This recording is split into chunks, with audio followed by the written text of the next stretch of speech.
Baik, Assalamualaikum warahmatullahi wabarakatuh. Nah, sebelumnya perkenalkan nama saya Farel Ahmed Dimitri Diaul Aulia dengan NIM 2405097404 kelas PTI 2024C, mahasiswa semester 2 Universitas Negeri Surabaya.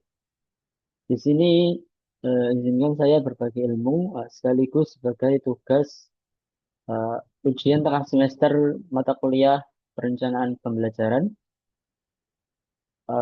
yang nantinya dibahas tentang yaitu perbedaan antara pendekatan, strategi, metode, dan model pembelajaran.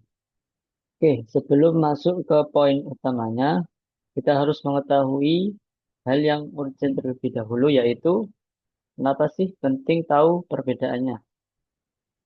Yaitu alasan yang pertama ada satu, supaya kita tidak bingung saat belajar atau mengajar.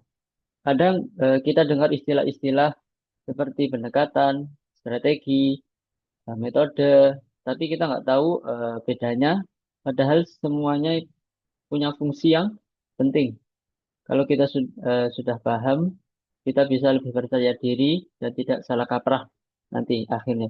Yang kedua ada agar strategi belajar jadi lebih terarah.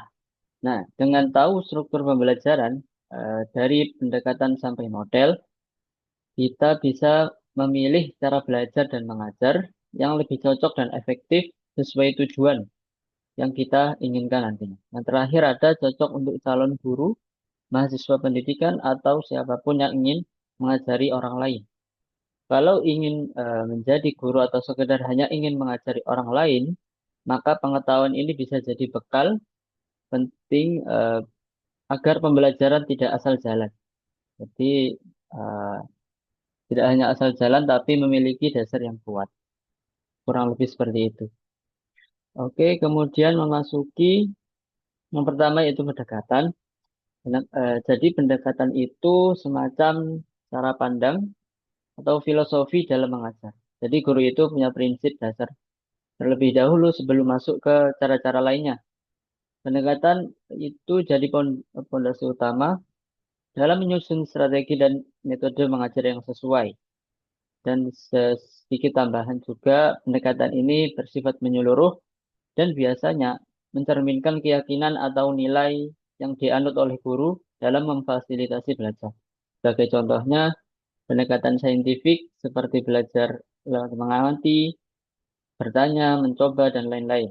Kemudian ada pendekatan humanistik yaitu yang berfokus pada potensi siswa. Oke, selanjutnya ada strategi. Strategi ini semacam rencana umum agar tujuan pembelajaran bisa tercapai. Strategi jadi panduan utama untuk menentukan langkah-langkah selama proses belajar mengajar berlangsung. Dan sedikit tambahan, strategi ini membantu guru untuk mengatur aktivitas kelas supaya pembelajaran berjalan lebih efektif dan efisien. Strategi ini lebih spesifik dari pendekatan yang tadi, tapi belum sedetail metode. Sebagai contoh, strategi pembelajaran aktif, strategi kooperatif, dan strategi berbasis masalah. Oke, selanjutnya metode.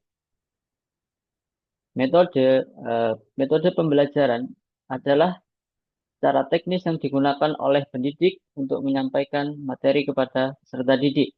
Metode ini bersifat praktis dan dipilih berdasarkan strategi pembelajaran, tujuan materi, serta kondisi siswa. Penggunaan metode yang tepat dapat meningkatkan efektivitas dan partisipasi dalam proses belajar mengajar. Sebagai contoh, ada yang namanya metode ceramah. Kemudian ada yang namanya metode diskusi, tanya jawab, dan bisa secara metode praktik langsung.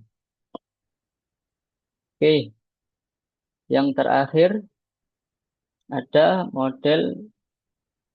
Model adalah kerangka besar pembelajaran yang sudah memiliki alur, langkah-langkah, dan gaya sendiri. Biasanya lebih kompleks. Model ini sering dipakai sebagai acuan langsung oleh guru karena sedang dirancang dengan tahapan dan tujuan yang jelas. Sebagai contoh, seperti model pembelajaran problem based learning atau yang kita lebih dikenalnya dengan PBL.